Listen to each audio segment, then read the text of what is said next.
Hey, it's your buddy Peace and Harmony with you here today. We're focusing in on the covert narcissist personality trait and control manipulation tactic of really pathological envy. Pathological envy of others. Envy consists of coveting that of another which they feel that they don't possess in and of themselves. So this can be envy of relationships. This can be envious of material goods.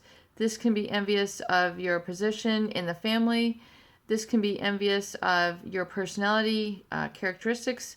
This can be envy of your uh, personal effects. It can be envious of your birth order. It can really, it extends to all tangible and intangible means. And when someone is pathologically jealous or envious of you, they are going to sabotage.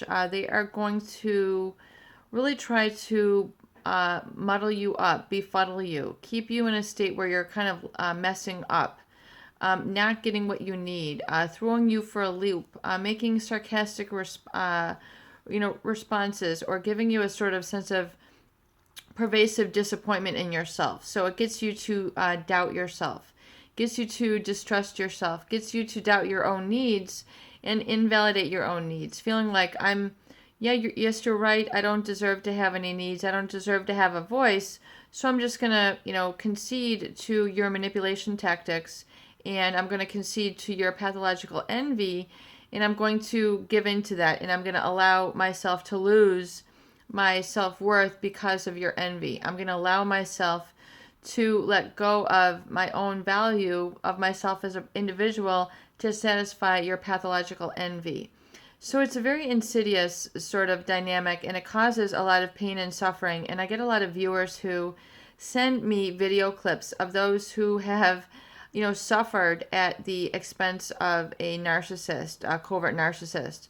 And I have no doubt that it can really work to really create devastation and depression, anxiety, and crippling post-traumatic stress syndrome and complex PTSD, where this person is constantly feeling less than, inferior, fearful in their environment, distrusting of others. They are. It's very difficult for them to navigate their reality.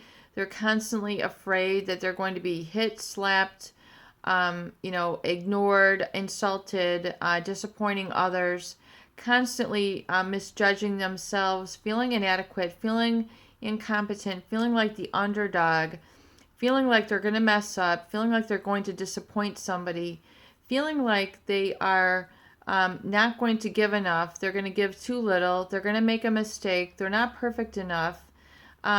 They're going to get reprimanded, they're going to get scolded, they're going to get shamed. So they feel this in all circumstances, all relationships, and it really affects their ability to have relationships, and become employed successfully, relate to others successfully. They just don't know how to test reality. They are afraid of reality. They become afraid of others. They experience social anxiety. They feel very fearful all the time, fearful of that someone might get to know that they are inadequate. They will get to know that their family was so cruel to them. Fearful that someone will see them for this hurt and wounded child that they are. So it can create a lot of self-limiting beliefs, and really sort of detached from their own strengths as an individual. They haven't had a chance to test their wings. They haven't had a chance to fly with the eagles. They're stuck with the turkeys. They're feeling, like the underdog, and they underperform. They hold themselves back. And especially in lots of life, and relationships and employment, you really can only rise to the height of your self-esteem.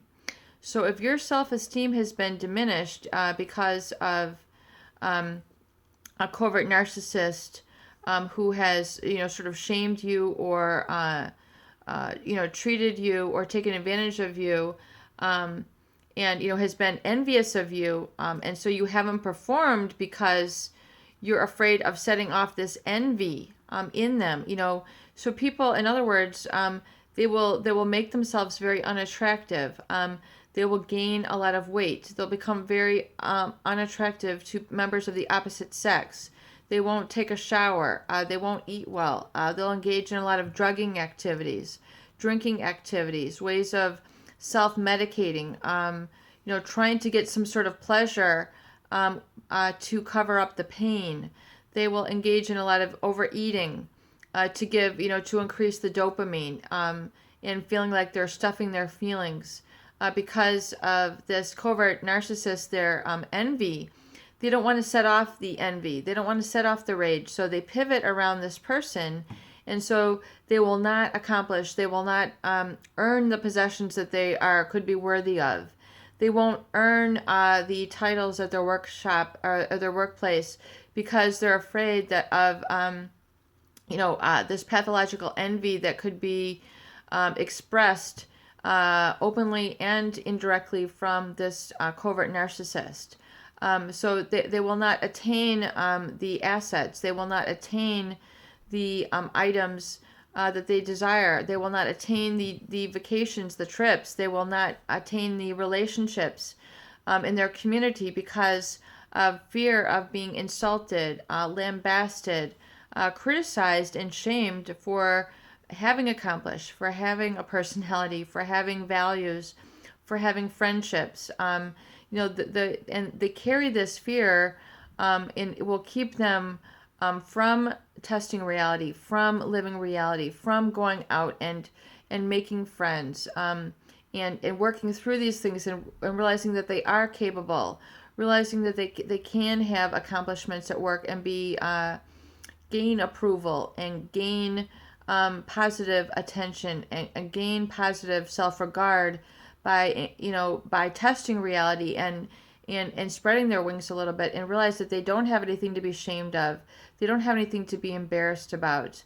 That it was this maladaptive treatment from their family or their spouse that has set up this feeling of inadequacy, shame, and this tendency to not, withdraw and hide and be very, very fearful. So I just want you to realize that the envy of others can be very caustic, and it can really cause you to underachieve. So if someone is jealous of you and they're trying to sabotage you directly or indirectly through smug looks, through not giving you accomplishments, by not giving you credit where credit is due because they're jealous, separating from you, alienating you at family events, not giving you a smile or asking how you're doing, because they are jealous, and they are so uncomfortable by their jealousy. They have so much rage that they can't just reflect that to you without feeling less than. They can't humble themselves and realize that it took a lot of work for you to get where you are, or a lot of dedication and hard hours and study and things of that nature that you have earned this through your hard work and effort. And so realize, if you're being a victim of pathological envy, to realize that you do not, that targeting for this, you can let it go. And realize, separate yourself from the guilt, the fear, the obligation that has been set in from this maladaptive treatment by a character disordered person, and realize that you are worthy. It is okay to work hard and take care of yourself, and earn your own income, establish your own relationships that don't have to be based out of fear and shame.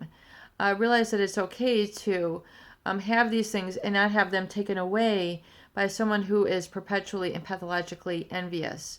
That, let them go. Let go that sort of fear trap and cycle that it's set up in your life, and realize that it is okay to have the finer things, the finer emotions, the finer relationships in life, and that they won't be taken away from you through insult, sarcasm, and a smear campaign of someone who is pathologically jealous. Peace and harmony with you here today. I hope these videos, that they do help.